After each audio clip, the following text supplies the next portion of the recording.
5 seconds. Start.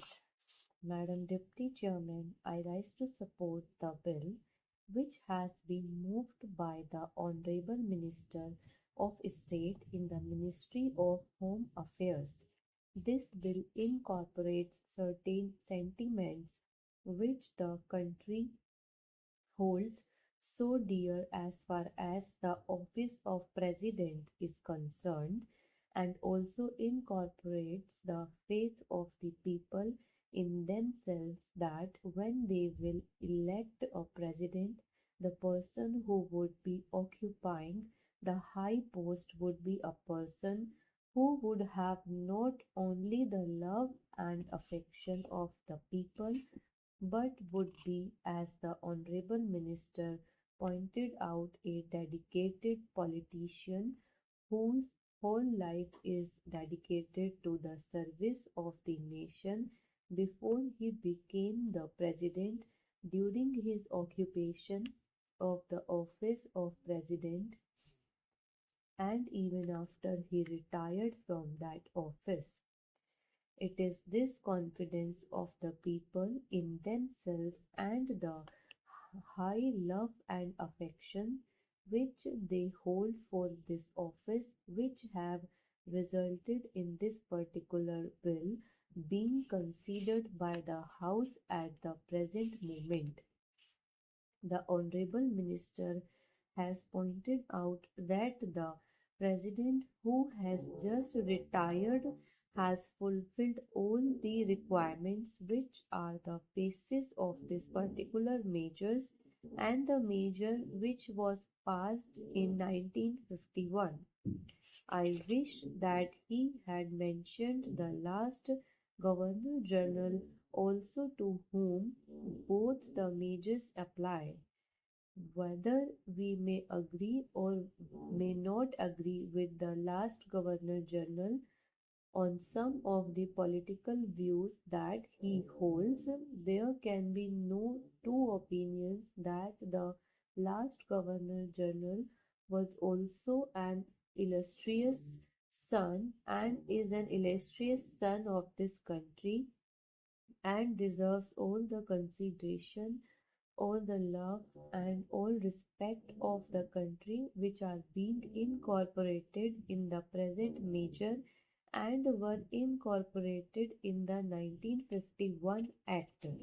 While therefore fully supporting the measure which is now before the House, I would like certain clarifications regarding the rules that are going to be made for giving effect to the provisions which have been incorporated in the present bill.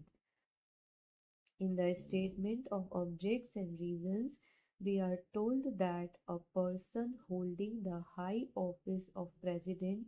has, even after retirement, many public calls on him, and it is therefore considered desirable to provide him with secretarial staff. It is further stated that the bill provides for a staff which may be engaged for the President. Staff might be appointed for him and office space might be provided for him. It is because of this that certain misgivings have arisen in the minds of some of the members, and they want it to be made perfectly clear that the staff will be appointed not only for the ex-president but will be appointed by the ex-president, and it will be his wishes and his desires that will be taken into account when a particular person is being appointed.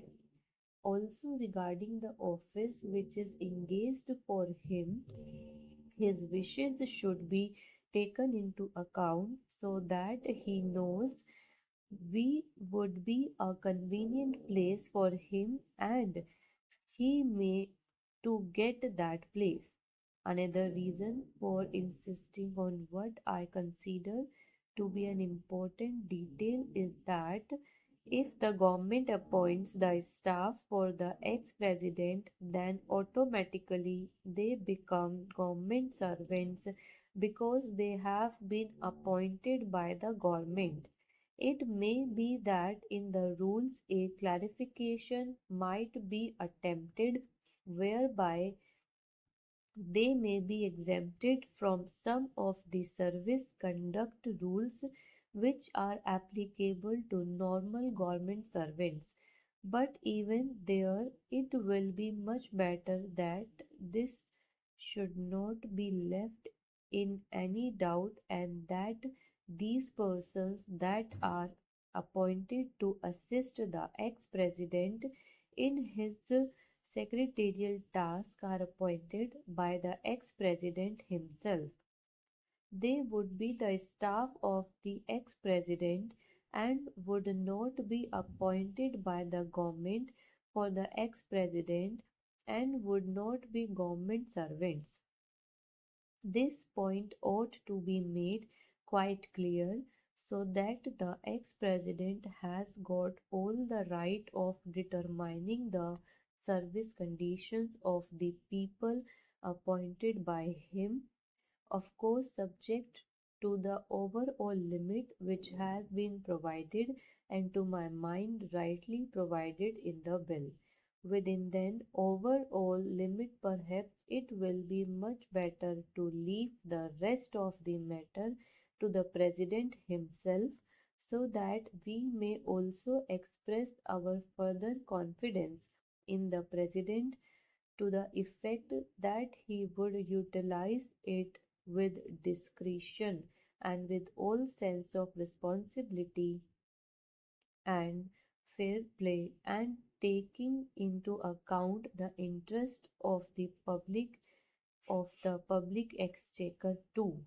Another point which also needs some clarification is regarding the payment to be made for the secretarial assistance and for the secretarial staff. Normally, government rules require that whatever any such demand is made on the public.